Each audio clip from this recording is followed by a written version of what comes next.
Well educated, పైగా మిమ్మల్ని నమ్ముకుని ముగ్గురు ఆడపిల్లలు ఉన్నారు. ఎంటైర్ లోకం అంతా పక్కన పడేస్తే మిమ్మల్ని నమ్ముకుని ముగ్గురు ఆడపిల్లలు ఉన్నారు. వాళ్ళను కూడా మర్చిపోయి మీరు ఆత్మహత్యాయత్నం చేయడం ఒక తప్పు. రెండోది అంటే వాళ్ళే మాట్లాడేసరికి అలా అయ్యానండి. వాళ్ళని మర్చిపోయి కాదు, వాళ్ళే మాట్లాడేసరికి మనసు కొంచెం బాధపడింది. ఆ టైంలో డ్రైవింగ్ లో ఉన్నాను కదా, అప్పటికి కొంచెం మెంటల్ గా డిస్టర్బ్ అయి ఉన్నాను కదా. వాళ్ళే మాట్లాడినప్పటికీ కొంచెం మెంటల్ గా డిస్టర్బ్ అయ్యాను. పిల్లలు ఏడ్చినప్పటికీ కొంచెం మనసు చెల్లించింది. అంటే పిల్లలను గుర్తు రావాలి కదా, మీరు లేకపోతే ఆ పిల్లలు ఏమైపోతారా ముగ్గురు? మరి పిల్లలే కదా ఏడ్చారు, ఆ టైంలో అలా బాధ అనిపించింది. అయితే మీరు ఏదైతే కారుని పొరపాటుని గుద్దానని చెప్తూ ఉన్నారు, మీరు ఏ కారు అయితే గుద్దారో ఆ కారు సుధాకర్ అనే సీనియర్ అడ్వకేటు ఒరిస్సా హైకోర్టులో పనిచేస్తున్న న్యాయవాది అండి. ఆయన నిన్న మీ మీద కేసు పెట్టారు. కేసు పెట్టిన సందర్భంలో సుధాకర్ గారు మీ గురించి కొన్ని కామెంట్ చేశారు. ఒకసారి వినండి సుధాకర్ గారు ఏమన్నారు ఒకసారి. విన్నానండి, నేను అన్ని విన్నాను. ఒక్క నిమిషం సుధాకర్ ఏమన్నారు చేయండి. ఆత్మహత్య చేసుకుంటుందని తర్వాత తెలిసింది మాకు. అలాంటప్పుడు మా కారే దొరికిందా అనిపిస్తుంది. ఏది జరిగినా ఇలాంటి ఇంత నెగ్లిజెంట్ గా ఉన్న వాళ్ళకి మాత్రం కఠినమైన చర్య తీసుకోవాలి. ఆత్మహత్య చేసుకోవాలనుకోవడం ఒకరి ఇష్టం అని అంటే నేను ఒప్పుకోను, ఎందుకంటే అది కూడా అఫెన్సే. Attempt to commit suicide is also an offence. అందుచేతను తను అందులో కూడా తను శిక్ష పడాలి తనకి. తర్వాత మా కార్కి నెగ్లిజెంట్ గా యాక్సిడెంట్ చేసింది కాబట్టి దానివల్ల కూడా శిక్ష పడాలి. కాబట్టి ఇటువంటి వాటికి కఠినమైన శిక్ష ఇస్తేనే అదొక సొసైటీకి ఒక మెసేజ్ వెళ్తుంది, ఇలాంటి పనులు చేయకూడదని. తనకు ఆత్మహత్య చేసుకోవాలనుకుంటే ఎదుటి వారి తాలూకు పరిస్థితి ఆలోచించకుండా యాక్సిడెంట్ చేయడం అన్నది చాలా అసందర్భం. స్కోడా కారులో వెళ్తూ గుద్దిస్తే తను చనిపోతుంది అనుకోవడం కూడా ఒక ఫూలిష్ అటెంప్ట్. అది ఫుల్లీ సేఫ్ కారు. ఆ సేఫ్ కారులోనే యాక్సిడెంట్ చేస్తే ఏం జరగదు. అది తెలిసి ఇది ఒక నాటకంలా అనిపిస్తుంది. యాక్సిడెంట్ చేసుకోవాలనుకున్నారు, స్కోడా కారులో వెళ్ళరు.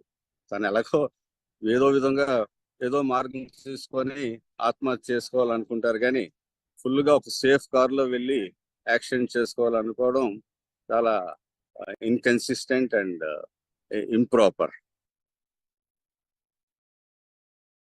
నాకు అనిపిస్తుంది తనకి ఆత్మహత్య కంటేను పాపులారిటీ పెంచుకోవాలని ఉద్దేశం ఉందేమో. తనకు పర్సనల్ ప్రాబ్లమ్స్ అన్ని హైలైట్ చేయాలనే ఉద్దేశమే ఎక్కువగా కనిపిస్తుంది. ఎదుటివారి ప్రాణాలతో తనకి సంబంధం ఉన్నట్టు కూడా నాకేం కనిపించడం లేదు. తన లోకమే తనది. ఎంత నష్టమైనా ప్రపంచం ఏమైపోయినా అవసరం లేదు, తన తాలూకా విషయమే హైలైట్ కావాలన్న ఇంటెన్షన్సే కనిపిస్తున్నాయి. ఎస్ అండి, అది సుధాకర్ గారు చాలా పెద్ద ఆయన, దాదాపు చాలా పెద్ద ఆయన వయసులో కూడా. మాట్లాడిన సందర్భంలో ఒకటి, ఆవిడ నిజంగా ఆత్మహత్య చేసుకునే ఆలోచన ఉంటే హైలీ సేఫ్టీ వెహికల్స్, స్కోడా వెహికల్లో ఎయిర్ బెలూన్స్ ఉన్న వెహికల్లో వచ్చి మమ్మల్ని గుద్దదు అన్న మాట అంటూ ఉన్నారండి. అంటే పాపులారిటీ కోసం, సింపతి క్రియేట్ చేసుకోవడం కోసం చేస్తున్నా అన్నట్టుగా అంటున్నారు ఆయన. అంటే పాపులారిటీ కోసం ప్రాణాలు తీసుకోవాలనుకుంటారండి. మీరు నా యాక్సిడెంట్ చూసారా, నా కార్ ని, సిచ్యువేషన్ ని మీరు చూసారా? పాపులారిటీ కోసం ఎవరైనా ఇలా చేస్తారా? అవన్నీ మేబీ అతనికి తెలియకపోవచ్చు. ఇక్కడ సిచ్యువేషన్స్ అతనికి తెలియకపోవడం వల్ల అతను అలా మాట్లాడి ఉండొచ్చు. అండ్ స్కోడాలో ఎయిర్ బ్యాగ్స్, నేను సీట్ బెల్ట్ పెట్టుకోలేదు. సీట్ బెల్ట్ పెట్టుకుంటేనే ఎయిర్ బ్యాగ్స్ ఓపెన్ అవుతాయని నాకు తెలుసు, కానీ సీట్ బెల్ట్ పెట్టుకోకపోతే ఎయిర్ బ్యాగ్స్ ఓపెన్ అవుతాయని నాకు ఇంతవరకు తెలీదు. సీట్ బెల్ట్ పెట్టుకోకుండా అసలు ఎయిర్ బ్యాగ్స్ ఎలా ఓపెన్ అయ్యాయో నాకు తెలియదు. నేను అసలు స్కోడా కార్ కి సీట్ బెల్ట్, ఏ కార్ కైనా సీట్ బెల్ట్ పెట్టుకుంటేనే ఎయిర్ బ్యాగ్స్ ఓపెన్ అవుతాయని నాకు ఇంతవరకు తెలుసు. సీట్ బెల్ట్ పెట్టుకోకుండా ఎయిర్ బ్యాగ్స్ ఓపెన్ అవుతాయని నాకు తెలియదు. నేనైతే సీట్ బెల్ట్ వేసుకోలేదు. నేను ఎప్పుడు కూడా సీట్ కే పెట్టేస్తాను బెల్ట్ ని. నేను ఎప్పుడు సీట్ బెల్ట్ వేసుకోను. మీరు కావాలంటే యాక్సిడెంట్ స్పాట్ లో చూడొచ్చు. అండ్ మీరు యాక్సిడెంట్ కార్ ని చూసినా మీకు తెలుస్తుంది. నేను క్రేజీ కోసమే ఏదో అటెన్షన్ రావాలని చేసుకుంటే ప్రాణాల మీదకి ఎవరు తెచ్చుకోరు కదండి. నేను నిజంగా చనిపోవాలనుకున్నాను. అతను నేను క్షమించమని కోరుతున్నాను. ఎందుకంటే నేను అతనికి హిట్ చేయాలని నేను అసలు అనుకోలేదు. ఎందుకంటే చిన్న కార్ని ఎవరైనా హిట్ చేయాలనుకుంటారా? ఏదో లారీకో చెట్టుకో అనుకుంటారు. నేను లారీకి డివైడర్ మీద చదువు అనుకున్నాను. నిజంగా బై మిస్టేక్ కారుకి తగిలింది తప్పితే నేను ఇంటెన్షనల్ గా కారు తగిలించాలని అయితే నా ఉద్దేశం కాదు. అంటే ఆయన సీనియర్ అడ్వకేటు, ఆయన సెక్షన్లు కూడా మాట్లాడుతూ ఉన్నారు. ఒకటి, మీరు నా మీద ఆల్రెడీ కేసు కట్టారు. నేను లీగల్ గా ప్రొసీడ్ అవుతాను. నేను వాళ్ళు కూడా వెళ్ళి కలుస్తాను. నా మీద జరిగిన డామేజ్ కి నేను క్షమించమని కోరుతాను. లీగల్ కూడా ఎటువంటి వస్తే అవి ఫేస్ చేయడానికి కూడా రెడీగా ఉన్నాను. ఎందుకంటే మరి లీగల్ గా తప్పు ఉన్నప్పుడు, తప్పైనప్పుడు అవి ఫేస్ చేయడానికి, కాన్సిక్వెన్స్ ఫేస్ చేయడానికి రెడీగా ఉన్నాను. అంటే సుధాకర్ గారిని, ఆయన మిసెస్ ని మీరు కలిసి నేను రిక్వెస్ట్ చేస్తారు? ఖచ్చితంగా ఈ రోజు కొంచెం రికవర్ అయ్యాక నేను ఖచ్చితంగా వాళ్ళు ఎక్కడున్నా నేను వెళ్ళి కలుస్తానండి. ఎందుకంటే నా వల్ల వాళ్ళకి తప్పు జరిగింది. నా వల్ల వాళ్ళు ఇబ్బంది పడ్డారు. నేను తప్పకుండా మా ఫాదర్ లా ఉన్నారు అసలు అతను చూస్తే. నేను తప్పకుండా క్షమించమని అయితే అతను కోరుతుంది. మీ టీవీ ముఖంగా క్షమించమని కోరుతున్నాను. మీ దగ్గర అతని నంబర్ ఉంటే నాకు పంపించండి. నేను ఒకసారి మాట్లాడి కలుస్తాను.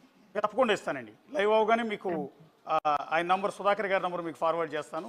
నిన్న మేము ఆయనతో థ్యాంక్ యూ మాట్లాడాం. సార్. మాట్లాడిన సందర్భంలో థ్యాంక్ యూ. కూడా అదే చూసాను అసలు మిమ్మల్ని నేను కాంటాక్ట్ అవుదాం అనుకున్నాను నెంబర్ కోసం. అతని నెంబర్ కోసం నేను చూస్తున్నాను నిన్నటి నుంచి మాట్లాడదామని. అంటే ఎందుకంటే నా ఆయన వల్ల వాళ్ళ వైఫ్ కూడా కొన్ని దెబ్బలు తగిలాయంట. చిన్న స్టిచెస్ ఏవో పడ్డాయని విన్నాను. కలుద్దాం అనుకుంటున్నాను. ఇంకా భగవంతుడి దయ వల్ల వాళ్ళకి ఏం జరగలేదు. జరుగుంటే లైఫ్ లాంగ్ నా మచ్చిన నేను భరించలేకపోయిండేదాన్ని నా మచ్చని. ఆయన అంటుంది కూడా అదేనండి. ఆవిడ వచ్చిన వేగానికి అదృష్టవశాత్తు కారు బోల్తా పడినా ఆవిడ ఏంటో ఒక్కటే బతికింది. చెప్పండి. నేను చాలా వేగంగా వచ్చాను కదా. కారుకి గుద్దాలని ఎవరైనా అనుకుంటారు? ఒకసారి మీరే చెప్పండి. కార్కి ఎంత వేగంగా వచ్చాను కదా. 200, 220 స్పీడ్ లో వచ్చాను. ఇంకా చెట్టుకో దేనికో గుద్దుదామని. చిన్న కార్కి ఎవరైనా గుద్దుతారా అండి? సోషల్ మీడియా అంతా చిన్న కార్కి ఎవరైనా జస్ట్ మిస్టేక్ అండి. ఫ్రాక్షన్ ఆఫ్ సెకండ్స్ లో అప్పటికే ఏడుస్తున్నాను. మెంటల్ గా బాగా డిప్రెస్ అవుతున్నాను. బాగా సఫర్ అయి ఉన్నాను. ఆవిడ మాటలకి బాగా మనసుకు బాధపడుతున్నాయి. ఆ టైంలో జరిగింది కానీ లేకపోతే ఆ చిన్న కార్కి నేను ఎందుకండి గుద్దుతాను? అందులో మనుషులు ఉన్నారని కూడా నేను చూడలేదు అసలు. నేను జస్ట్ అలా చెట్టుకో దేనికో వెళ్దామని ఆగి జస్ట్ వాళ్ళు అప్పుడే సడన్ గా ఆగడం వల్ల నేను టచ్ అయింది. అది మిస్టేకే. వాళ్ళకి క్షమించమని అయితే నేను కోరుకుంటున్నాను. మీ నంబర్ పెడితే అతనితో నేను మాట్లాడి వెళ్ళి పర్సనల్ గా కూడా కలుస్తాను. లీగల్ కూడా ఆల్రెడీ కేసు కట్టారు. అది కూడా ఫేస్ చేస్తాను.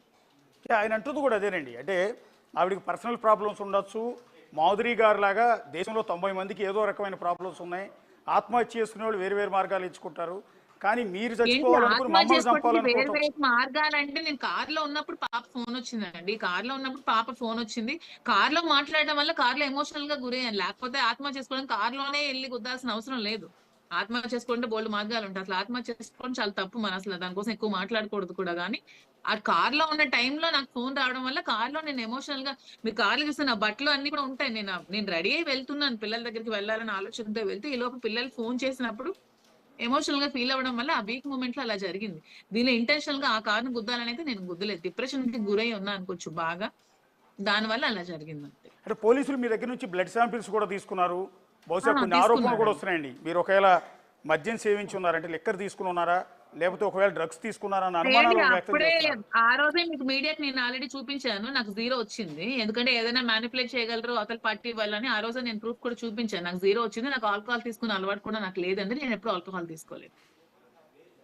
అంటే ఇంకా రిపోర్ట్స్ రానట్టున్నాయి బ్లడ్ శాంపిల్స్కి సంబంధించినవి. అంటే బ్రీత్ అనలైజర్ వచ్చిన రిపోర్ట్ రాంగ్ అండి. బ్రీత్ అనలైజర్ ఇమీడియట్గా వచ్చింది. ఇన్ కేసు అందులో డ్రగ్స్ 0 వచ్చిందండి. లాంటివి ఏమన్నా తీసుకుంటే అది 2-3 రోజులు రిపోర్ట్ పడుతుందేమోనని వాళ్ళ అనుమానం.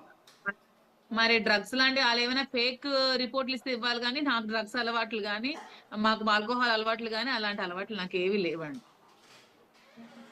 ఓవరాల్గా ఇప్పుడు యాక్సిడెంట్ అయ్యి హాస్పిటల్ నుంచి వాళ్ళు డిశ్చార్జ్ అయ్యారు. సరే, 3 పిల్లలు అది చూసుంటారు, తెలుసుకుని ఉంటారు, చెప్పుంటారు.